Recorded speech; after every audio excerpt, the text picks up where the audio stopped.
जय गुरुदेवजी. जय गुरुदेवजी. आजचा गुरुजींचा आरतीचा मान आहे. आपल्या आश्रमची साधिका निशिगंधा कदळे आणि सानिका खुणे.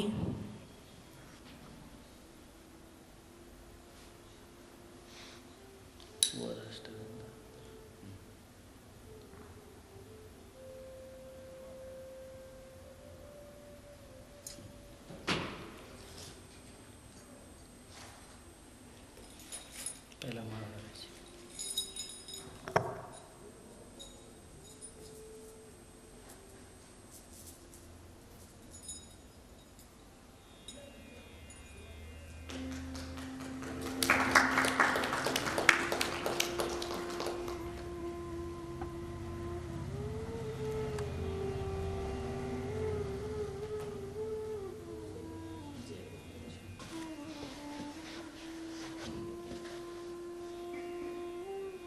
महान तत्व इथं सांगतो तुम्हाला. कर्मापेक्षा सुद्धा भावाला फार महत्त्व आहे. भाव म्हणजे काय तर अंतर्गत तुमची इच्छा, अंतर्गत वैयक्तिक भावना. आणि या भावनेचं फळ बऱ्याच वेळा मिळतं. बऱ्याच वेळा काय करतो आपण की दिखाव्यासाठी बऱ्याच गोष्टी करत राहतो. त्याचं एक मूर्तिमंत उदाहरण गुरुजींनी ज्या वेळेला आम्ही तिसऱ्या वेळेला इथं आलो होतो, कदाचित ही कथा कुणालाच माहीत नसेल. ही भूमी आहे ऋषींची, ही भूमी आहे भगवंत गाथेची आणि भगवंताविषयीची प्रेम अति जागृत करण्याची. त्याचं एक दर्शन मिळावं म्हणून 200 वर्ष 300 वर्ष याच ठिकाणी कित्येक ऋषींनी अंगावरती या गंगेची माती चढेपर्यंत, वारुळाची माती चढेपर्यंत साधना केली. अशा साधनेच्या ठिकाणी आपण आलो. रामायण म्हणल्यानंतर 3 पात्र सर्वांना ज्ञात आहेत: राम, लक्ष्मण, सीता. पण एक असं पात्र की जे आजही ते अव्यक्त आहे. परंतु त्या अव्यक्तामध्ये त्याग, प्रेम आणि भक्ती काय आहे त्याची ही कथा आहे. जसा आजचा प्रवास झाला तसा गुरुजींचा आमचा प्रवास त्यावेळेला त्या तिसऱ्या सत्संगाला आम्ही दोघंच आलो होतो. आणि आमची दुरंतो एक्सप्रेस पुण्यातून 11 वाजता सुटणारी गाडी कॅन्सल झाली. आणि अगदी गुरुमांच्या सत्संगला जो टायमिंग होता तो तंतोतंत होता, कारण त्याचं 24 तासात आम्ही दिल्लीत आणि तिथून लगेच आम्ही पोचणार होतो. त्यावेळेला गुरुजींनी हसत हसत काही सत्संग सांगायला सुरुवात केला. तिथून आम्ही तात्काळमध्ये विमानाची तिकीट काढली. तिथून आम्ही ती जी ट्रेन ज्या वेळेला पोचणार आहे त्याहीपेक्षा कमी वेळेत आम्ही इथं ऋषिकेशमध्ये पोचलो की जी आम्ही पुण्यातून निघून दिल्लीत पोचायचं होतं. आणि त्यावेळेला सत्संग झाला, त्यावेळेला गुरुमांनी एक भक्तिगीत गायलं: तेरे फूलों से भी प्यार, तेरे कांटों से भी प्यार.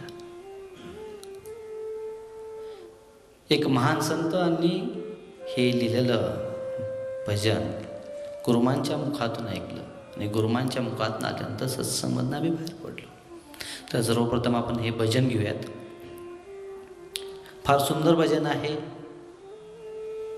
याच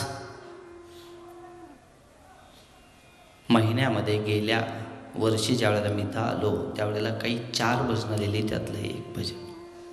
त्यावेळेला गुरुजींची आठवण झाली आणि तोच रिपीट प्रसंग आपल्या आयुष्यात पुन्हा आला की जसं बसमध्ये बसलेले असतील, चालवणारे असतील, पुढे पळत पळत जाऊन वाट दाखवणारे असतील, ज्या साधकांनी आपल्याला मदत केली ते असतील, काही काळ एक आगळ्या वेगळ्या ट्रेसमध्ये सगळे होते. कधी पोचतोय, केव्हा होतंय, काय होतं.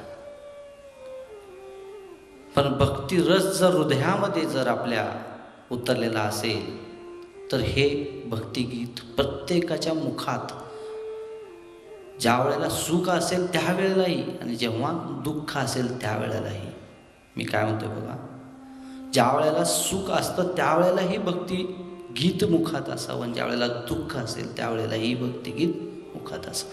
त्यावेळेला जो भक्तिरस उतरतो आणि त्यावेळेला जी गुरुच्या प्रती प्रेम आहे आणि भगवंत प्रीतीचं प्रेम आहे त्यावेळेला झरायला सुरुवात होतं.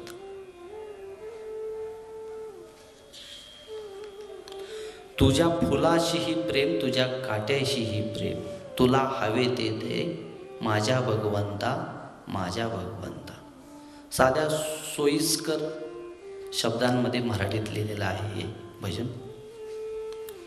तुझ्या सावलीशीही प्रेम, तुझ्या साऱ्या उन्हाशीही प्रेम, तुझे सारे पसंतामा माझ्या पुरुषोत्तमा, माझ्या पुरुषोत्तमा.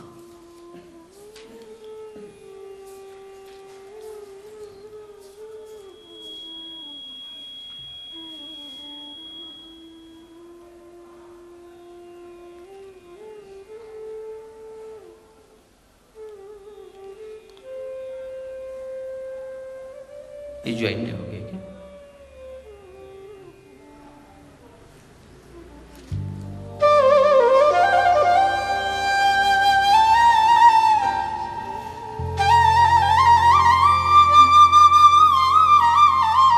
ज्या ठिकाणी कंपोज झालं मुंबई, ज्या ठिकाणी मोठे मोठे बॉलिवूडचे म्युझिक कंपोज होतात,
प्रेम तुझा सावलीशी प्रेम, तुझे सारे पसंद आम्हा माझ्या पुरुषोत्तमा, माझ्या पुरुषोत्तमा.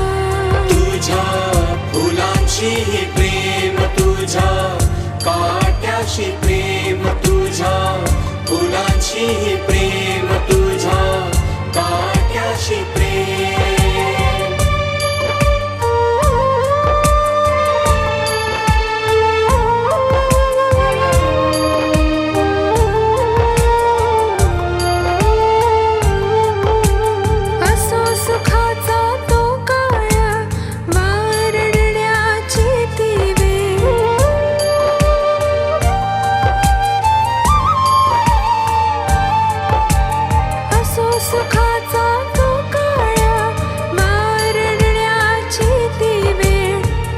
सुखाचा तो काळ वारण्याची ती वेळ, जसे ठेवशील ते त्यात आनंदी राहू, आनंदी राहू.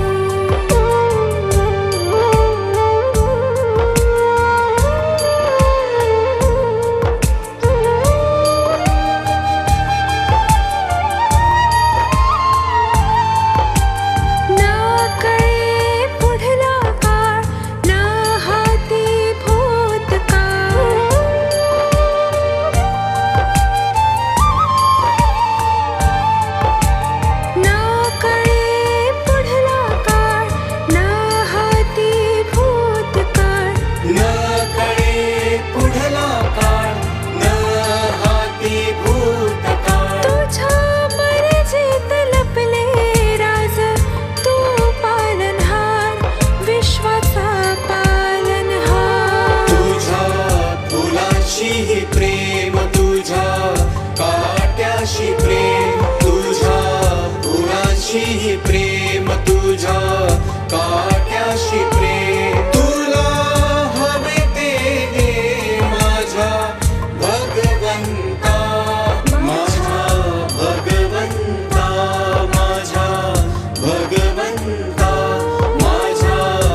भगवंता माझ्या भगवंता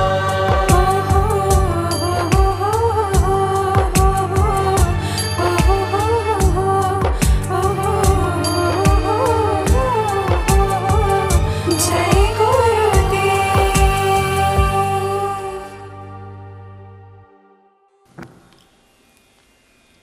मूळ भजनामध्ये बरेचसेच बदल यात आलेत.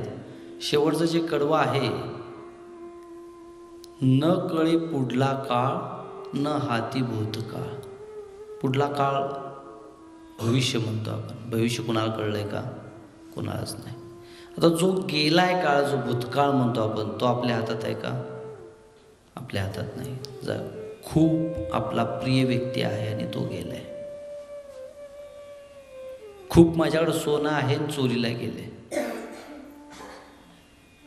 माझ्या मोठ्या व्यापारामध्ये मोठं नुकसान झालंय. एक स्वस्तात मिळणारी जमीन होती, पण मला घ्यायची कॅपॅसिटी नव्हती. या भूतकाळातलं काहीही पुन्हा येऊ शकत नाही. न कळे पुढला काळ. पुढला काळ तर क्षणात कळत नाही. जसं आपण 12 वाजता निघलो, आपण ठरवलं होतं की 12पर्यंत आरामात पोचतो. पोचलो का? ठीक आहे. नाही पोचलो. 3 वाजता पोचतो असं वाटलं. पोचलो का? नाही. आता ऋषिकेशमध्ये पोचलो आपण 5ला. आता किती वाजता आपण शार्प पोचणार? 5:30ला. पोचलो का? न कळे पुढला काळ न हाती भूतकाळ. 12 वाजता सुटण्यापूर्वी जी आपण तयारी करत होतो, जाण्याची, आवरण्याची, बॅगा भरण्याची, तो आपल्या हातात आहे का आता? नाही. म्हणून हे भक्ती भजन काय सांगतंय की जे समोर आहे वर्तमानात, त्याचा जर आनंद घ्यायचा असेल तर एकच वाक्य आपल्या मुखात यायला पाहिजे. ते म्हणजे काय? तुझ्या फुलाशीही प्रेम, तुझ्या काट्याशीही प्रेम. काटे आले म्हणलं की काय होतं? तो लागतात रक्ते तर बोच, तर त्रास होतो. म्हणून हे मन कंटिन्यू वर खाली होतं. मला वाटतं की माझा मुलगा चांगला शिकायला पाहिजे, चांगल्या ठिकाणी नंबर लागायला पाहिजे, त्यानं चांगलं कमवायला पाहिजे. प्रत्येक गोष्टीमध्ये इच्छा आहे आणि इच्छा करत असताना प्रत्येक वेळी ती भंगल्यानंतर जे दुःख होतं, तर याचं दुःखाचं मूळ कारण काय? तर तुझ्या काट्याशीही प्रेम हा भाव मनात आहे का? नाही. उदाहरणार्थ आपली आई आहे आणि चॉकलेट खाऊ नको, कोल्ड्रिंक पिऊ नको किंवा अमुक गोष्ट खाऊ नको म्हणून मारते. तर ती मारणं चांगलं आहे का वाईट आहे? चांगलं हे कळतं, तरीसुद्धा आट्टापिट्टा बालकाचा कसा होतो? त्या आईला ते माहीत असतं, तरीसुद्धा ती काय करते? त्या ठिकाणी चांगली सवय लागण्यासाठी, त्याच्या आरोग्यासाठी कठोरता आणते. तसंच प्रत्येक आपल्या दुःखाच्या क्षणाला आणि काट्याच्या क्षणाला एक परीक्षा असते तुमची, की तुम्ही कुठेतरी चुकलेला आहात, तुमचं कर्म कुठंतरी चुकलेलं आहे, त्याचं फल हे तुम्हाला मिळणार आहे. आणि याच्यातनं काय शिक? की तुझं एवढंच नुकसान झालं, तुला एवढंच ठेच लागली, तुझी जखम एवढीच आहे, तू गेला तर नाही.